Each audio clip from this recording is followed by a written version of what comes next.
संगठन के नवनिर्वाचित अध्यक्ष में क्या कहना चाहेंगे? पुराने कार्यकर्ताओं को दरकिनार कर नए युवा एक चेहरे को लाने का संगठन ने प्रयास किया है। भारतीय जनता पार्टी में किसी भी कार्यकर्ता को दरकिनार नहीं किया जाता।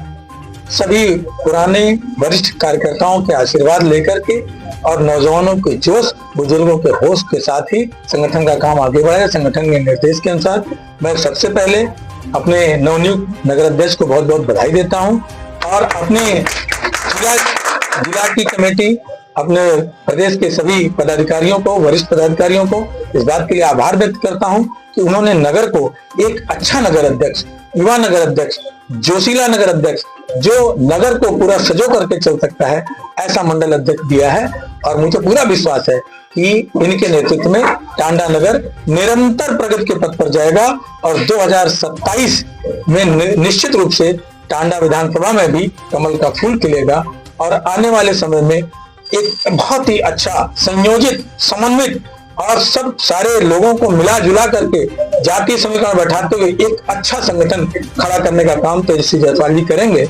निश्चित रूप से जिला नेतृत्व के निर्देश पर यह काम किया जाएगा ताकि संगठन का काम आबाद गति से आगे चलता रहे और संगठन निरंतर प्रगति के पर आगे बढ़ता रहे। सर्वस्पर्शी, सर्वग्राही संगठन हो टांडा नगर का, इस बात का पूरा प्रयास होगा। धन्यवाद। मुख्यमंत्री योगी आदित्यनाथ ने भारतीय जनता पार्टी को निर्दयी संभल वाले कांड पर सीधे तौर पर कहा है कि भारतीय जनता पार्टी निर्दयी पार्टी है। क्या कहेंगे? भारतीय जनता पार्टी सबके दिलों में बसने वाली पार्टी है। निर्दयी तो कतई हो ही नहीं सकता है। जहां परिवार की संकल्पना है, हम पूरे परिवार और पूरी लोकतांत्रिक तरीके से हमारे यहाँ संगठन का चुनाव होता है भारतीय जनता पार्टी में, तो निर्दयी कहना मेरी बात तो समझ से बाहर है। और जो क्रूर लोग हैं, जिनसे समाज को खतरा है, अराजक लोग हैं, उनके लिए भारतीय जनता पार्टी की सरकार निर्दयता पूर्वक उनके प्रति जो है कठोर कार्रवाई करेगी और उनको कतई प्रदेश में टिकने नहीं देगी। संगठन पर गंभीर आरोप लगे हैं। कार्यकर्ताओं ने लगाया कि मंडल अध्यक्ष के पद के लिए 1-1 लाख रुपए चुनाव अधिकारी ले लिया है। क्या कहेंगे? देखिए, कहने की बात अलग है। संगठन भारतीय जनता पार्टी चूंकि कोई एक व्यक्ति नहीं चलाता है, भारतीय जनता पार्टी में सबके सहयोग से, सबके समन्वित विचारधारा के विचार विमर्श के बाद ही कोई निर्णय होता है। कोई एक व्यक्ति किसी बात के लिए जिम्मेदार नहीं होता है। इस नाते और सारे चुनाव अधिकारियों के साथ हर जिले में पर्यवेक्षक नियुक्त हैं।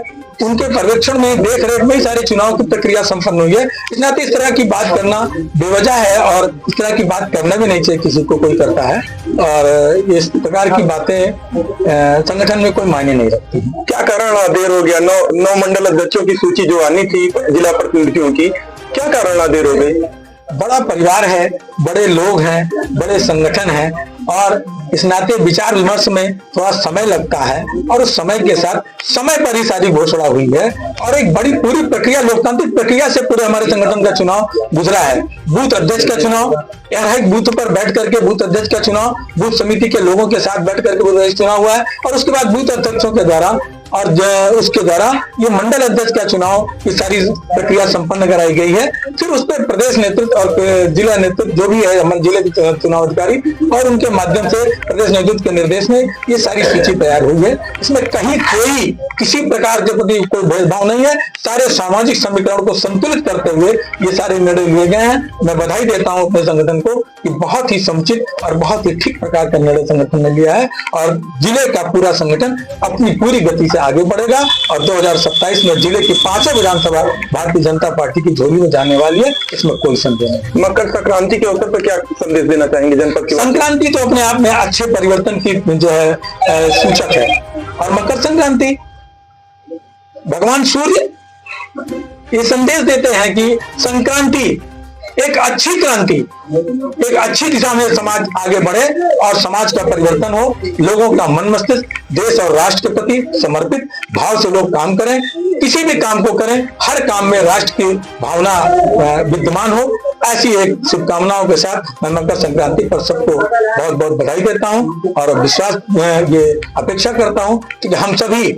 महाकुंभ के अवसर पर महाकुंभ में जाकर के गंगा जी में स्नान करें और पुण्य के भागीदार बने, उस महाकुंभ का दर्शन करें। इस प्रकार के दर्शन बड़े दुर्लभ भाव से होते हैं और दुनिया में इस प्रकार का संगम, जन सामान्य का इस प्रकार का संगम पूरी दुनिया में कहीं नहीं होता जो भारत की धरती पर सनातन सांस्कृतिक व्यवस्था में होता है।